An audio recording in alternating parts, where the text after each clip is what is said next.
Kayo po ba mga bossing ko ay isa sa mga nakakapansin na paborito ka ng kamalasan? Meron po ako ituturo sa inyo na napakasimple at napaka-epektibo mga pamamaraan. Kailangan lamang po natin mga bossing ko ng paminta. Kung marami kayong paminta ay mas mainam, mas marami. Ngayon po mga bossing ko, iharap po kayo sa may silangan ng 6:30 or kaya po ay alas 7. At ibibilad po natin to hanggang alas 8 pa ng umaga. Ngayon po mga bossing, pag kayo nakaharap na, mag-wish po kayo dito at tampasulyap-sulyap kayo ng konti sa may liwanag ng sinag ng araw. Pero syempre, huwag kayong tititig dahil maaaring lumabo ang mata po ninyo, sasakit ang mata ninyo. Pasulyap-sulyap lang mga bossing. Tapos, i-mindset nyo na ang mga pangarap po ninyo ay matutupad.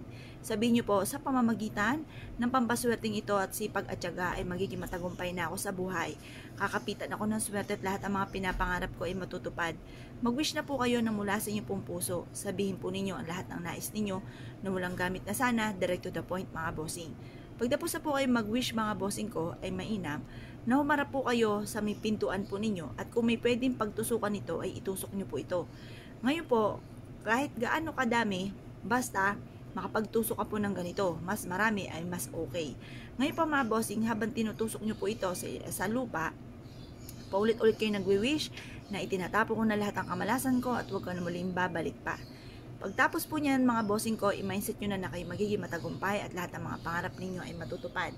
Pagtapos na po ito mga bossing, pwede rin naman ang ibang pamamaraan bukod sa pagtutusok ng ganito sa may harapan ng inyong tahanan.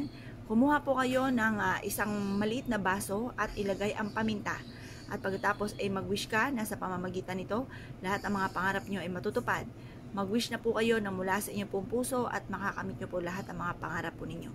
Ngayon po mga bossing, mas mainam na kayo po ay may positibong pananaw sa buhay kapag gumagawa ng ganitong mga pamamaraan. Ito po ay napakasimple pero napaka-epektibo rin naman po nito. Ngayon po mga bossing, mas mainam po na kayo po ay may 100% na paniniwala.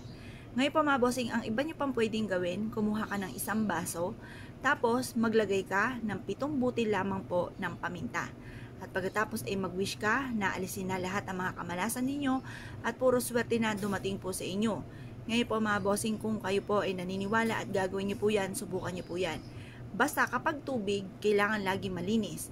Or kung halimbawa man po ay naging brown na ang tubig gawa ng paminta, huwag niyong hahayaan na matutuyo ang tubig. Kapag napansin nyo na parang umuunti, palitan nyo na lang po muli at lagyan ulit ng panibagong paminta at bagong tubig. Mas mainam na huwag nyong hahayaan na matutuyo sa isang basong tubig ang ating tubig na may paminta. Kasi mentras na ito po ay natutuyo, paunti na paunti ang blessing, paunti na paunti ang swerte. Kaya mas marami, puno po siya at laging malinis.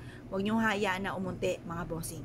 Ngayon pa mga bossing, ko kayo pinaniwala at naisip po itong gawin, ay siya mga bossing, good luck po sa inyo po lahat.